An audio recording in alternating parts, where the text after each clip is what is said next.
Hello everyone, welcome back to Pixel Village and I'm Radha Krishnan. Well, that's right, we are back with another video on how to shoot in confined spaces. How to shoot a portrait in a small studio. Why did we get back so fast? Because we realized from the view count that you people really liked our first video on how to shoot a portrait using a single light in a small studio. So the setup is the same. We have a 10 by 12 studio, slightly different backdrop. I'm the same guy, but we have one change. Instead of one light, we're going to be using two lights, and that too a different light. Let me show you what that light is. Elinchrom. Elinchrom is not a strange brand to the photographer in this country. They were the most sought after light brand before the Chinese invasion.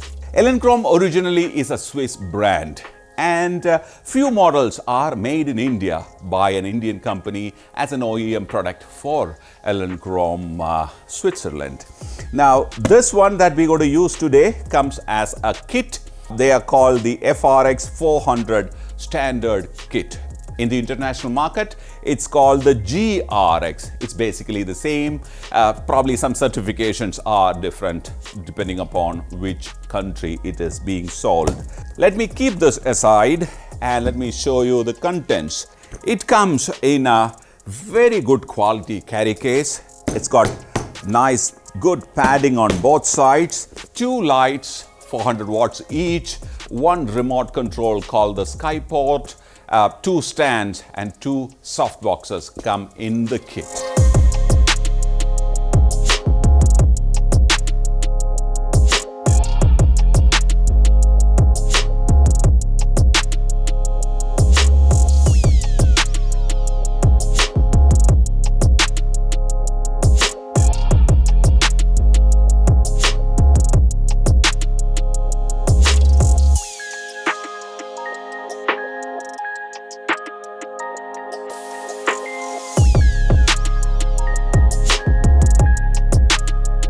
So let's open the kit and set it up and get straight into the shoot. Let me go and get it. So that's a body, and of course this is the soft box that comes with it. Body is made of plastic. Handle carefully, it can break if you drop it, but it's reasonably very well made. At the rear is the control. On-off switch, very easy to switch it on, and it comes on. It comes with very simple, easy to operate controls. So here, right at the bottom is the power, down arrows to decrease and up arrows to increase the power. Remember, this has 400 watts of power. And then of course, this one here is to increase the modeling lamp. You know what a modeling lamp is. So up arrow is to increase the modeling lamp and down arrow is to decrease it. And of course you have two ways of holding the modeling lamp on, which is in the proportionate mode, which means the modeling lamp also will increase in power as per this power of the flash. Okay, currently it is kept on full, so which means the modeling lamp will be in full power all the time. This one on the right top is the slave unit. So in case if you are operating without a radio remote, of course, then there is slave unit. So this is the receiving photo cell.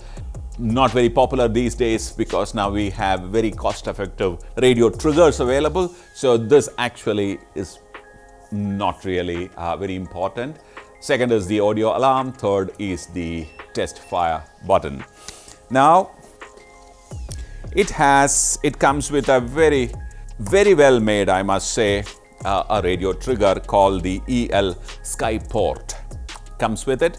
It's not TTL because we are working inside the studio. You don't need a TTL. Once you switch on, well, as usual, like in all other flash units, you can divide your lights into groups and channels and set your frequency and work. Here in this case, I have kept this and that light in two separate channels, one group but two different channels, because I wanted to control their power independently, which I can do from the dials on top of the Skyport. Okay, I'm using a Nikon 810 with a 35mm lens, and at times I will switch to the DX mode, so my 35 will become 50mm. Let's get right into the shoot. Aditya, ready? Ready. Come on in. So I want to request you to reduce the intensity of the working light so that you can see the modeling lamp. Yeah, this light is familiar for you. This is our Rembrandt. Can you just move a little this way? Yeah, that's your Rembrandt. Now what I'm trying to do is to add the second light. There are many ways you can add a second light. In this one, I'm going to show you how to add a rim light. Now, you can add a rim light by placing the light behind so that this light falls around here, okay, creating a nice rim light. It's very basic, but I'm sure there are a lot of people who still want to know how this is done. So let me switch it on. That's right. So now you can see a light forming as an outline here. This is called the rim light. Let me switch this light off so that you can actually see the rim light happening. Can you see that rim light happening? So that's what we are aiming at getting. Okay, now two lights together. Next, of course, we need to get a reading, and I'm using my Sekonic L-308X. Now, be warned that 400 watts is a little too much for a place like this to control, especially with Elinchrom, because Elinchrom don't have a second layer of diffusion inside the softbox. Similarly, here too. So the light that it's going to give out will be considerable. So you'll have problems controlling the light. If you want to work with a very low aperture, then you will not be able to do it. So two options. One, there is also an FRX400 available, which is a lower powered light kit. It'll be cheaper too. You can opt for that, or shift this light slightly back, okay, and bring this down to minimum. I think I've already set it to minimum. Can you come forward to the right? Yeah, okay, nice, okay. Fire. So you just saw how I took the reading. While he was firing, I cut that light completely from the meter. Okay, that's 5, 6.5. Okay, this one. Right. This is slightly over, which is okay when it comes to the rim light. Let me take a shot. Let me shoot at 5, 6.5. So that's the lowest I can go in this kind of scenario. Like I said, because of the lack of a second layer of diffusion inside. So I want to shoot a nice, interesting close-up of us. So I've shifted to the DX mode. So it's effectively 50mm for me. I'm inside the 10x12 space, and very nice. Let me come a little closer and look into the camera. Nice. Very nice. Now, something that I want to, can you hold on to this, please? Thank you. Soft boxes, like I said, because it emits a large beam of light in a small space, it will become a little difficult to manage at times. So you should actually go and get a set of reflectors like this one. Now, they don't come in the package. You have to buy it separately, not very expensive, and also get a set of grids, again, not very expensive. So once you put that in, using this, you can narrow down one of the lights. And if you want, like a strong pointy light from this, use this in the front. And if you want it from the back, use it in the back. So experiment in your studio, use the one which you like. Today, we're going to put it in the back and see how this going to be different from using the softbox. So let me first set it up. I'll come back to you. Now you can see there is no big softbox in the back, so there's more elbow room to work with. I'm going to move in a little finer to my subject. So let me explain what happens when you switch from a large light source to a small light source. The large light box would have wrapped the light around him, creating much softer fall off, and also would have spilled some light onto the background. Now in this case, it'll become much more well defined and there will not be a spill in the backdrop. Let's take a reading first and start shooting. All right, can you trigger the second one, please? Ready, perfect. That's nice. So now, because there are no diffusions in between, the light has really, it's hitting straight without any diffusion. So it is advised that you keep some gateway tracing sheets. Basically it'll act as a diffuser. You can use that in front of your light. And now this light is diffused. Fire again. Perfect. So I've kind of lost almost 3 stops here. So let's, the working light down, please. Ready. Nice.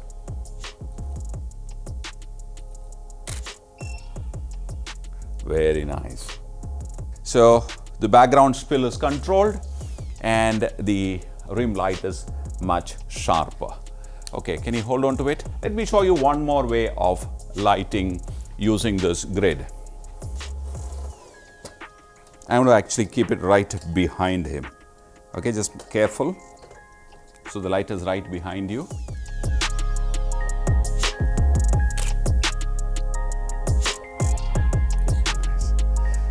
Okay, let's get the lights back on. Now let's see how we can shoot beauty in this shot.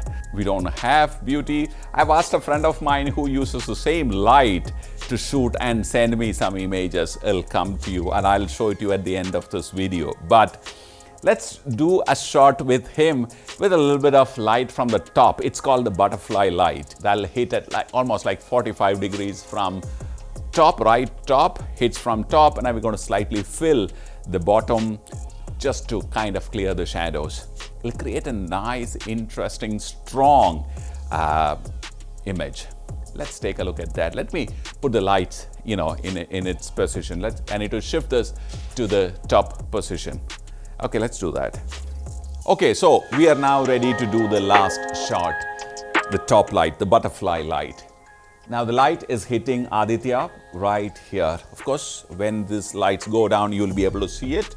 There are no reflected light. Another light at the back, and it's hitting the backdrop, creating a nice vignette at the back.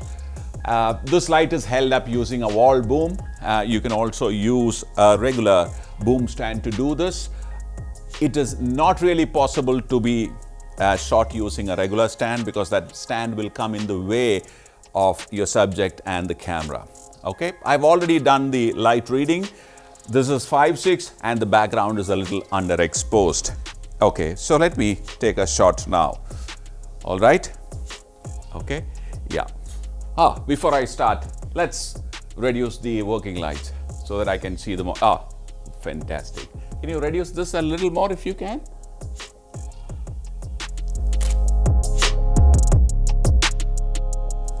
Just hold on, let me show you something else. So, if you want to reduce the contrast values in the shot, all you have to do is to introduce a small reflector underneath like this, okay? And if you do that, it'll fill the shadows. Sonu, can you come and just hold this reflector for a second so that I can take a shot and show a comparison? Yeah, just hold on to that. Right.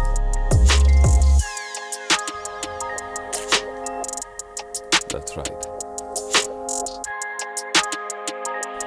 Now, can we get the lights back? Right, that one too. Okay, so this kind of lighting is best suited for people with very strong features or very hard face or very serious look. This top light will accentuate that. The moment you fill the light, the whole mood will kind of diminish. Now, so when you usually shoot beauty shots, if you're shooting a girl model, then we tend to use the reflection a little more so that, you know, she looks nice, glamorous. Okay, so like I said, I'll show you those pictures towards the end of the video. Now, in the first video, we saw the use of one light and how you can create dramatic shots using just one light. In here, we still have the drama. You're using two lights. Now, Elinchrom is almost like I said in the beginning, almost like a household name. It was till the Chinese invasion, like I said. They still can be found in majority of the studios across the country. They are sold in large numbers. They are sold in 110 countries in the world. And it's a matter of pride for all of us Indians that a photography product made in this country, in our country, in India, is being used by professionals all across the globe. And the FRX is known as the GRX outside India. Pretty strong light. There are a whole lot of options available, right from 200 to 400 and above that too. So look up their website for what is available in this country. They have a whole host of products available, right from studio lights to battery operated lights to power packs to they have the maximum collection of light shaping tools available for their flashes. So go through that too. So that's it. If you are someone who's interested in improving your photography understanding, we have a website called pixelvillage.com where we have put together some of the finest mentors in this country taking classes just for you. We'll be back soon with another edition of Shooting in a Small Studio. Ready? Ready. Bye for now.